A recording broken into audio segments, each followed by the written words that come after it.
আমার সারাটা দিন ঠিক কতটা ব্যস্ততার মধ্যে কখনো কখনো কাটে, আজকে সেটাই তোমাদের সাথে শেয়ার করব। অ্যাজ আ টিচার স্কুল থেকে বেরিয়ে চলে এসেছিলাম টিউশন পড়াতে।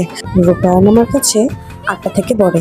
যেহেতু এখন আমার স্কুল মর্নিং হয়ে গেছে, তাই আমার প্রত্যেক কটা টিউশনই এখন পরপর হয়ে গেছে। স্কুল থেকে বেরোনোর পরেই আমি সব কটা টিউশন একবারে পড়িয়ে তারপর বাড়ি যাই।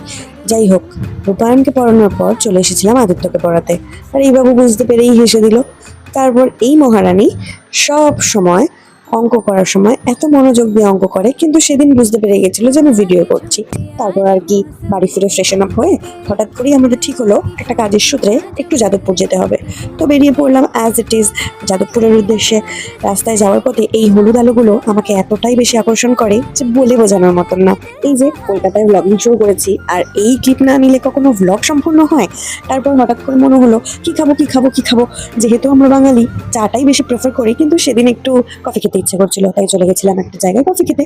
তারপর ওখানে বসে বসেই একটু এদিক ওদিক ফ্রন্ট ক্যামেরা অন করে নিজেদের ফানি ফানি একটা ক্লিপস নেওয়ার চেষ্টা করছিলাম। অ্যাকচুয়ালি আমি যতই চাই না কেন যে নিজেদের ভালো কোনো মেমোরিজ ক্যামেরাবদ্ধ করব, কিন্তু এই মহাশয়ের জন্য আমি কোনোদিনই সেটা পারি না।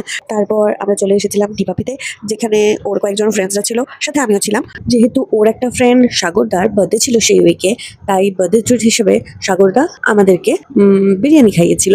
আর আমার ডিপাপের বিরিয়ানি বরাবরই খুব ভালো লাগে, কিন্তু এর আগে যতবারই খেয়েছি জোম্যাটো সুইগি এসবের মারফতই খেয়েছি। ওখানে বসে আমি ফার্স্ট টাইম খেলাম, আর ওদের অ্যাম্বিয়েন্সটা আমার খুব ভালো লেগেছে। তারপর ওখানে দাঁড়িয়ে দাঁড়িয়ে ওরা বন্ধুরা কিছুক্ষণ আড্ডা দিল, আর আমি মনে মনে ভাবলাম আজকের দিনটা ঠিক কতটা ব্যস্ততার মধ্যে আমি কাটালাম। তারপর ধরলাম বাড়ি ফেরার পথ। তোমরা অবশ্যই জানিও ব্লগটা তোমাদের কেমন লাগলো, অ্যান্ড থ্যাংকস ফর ওয়াচিং।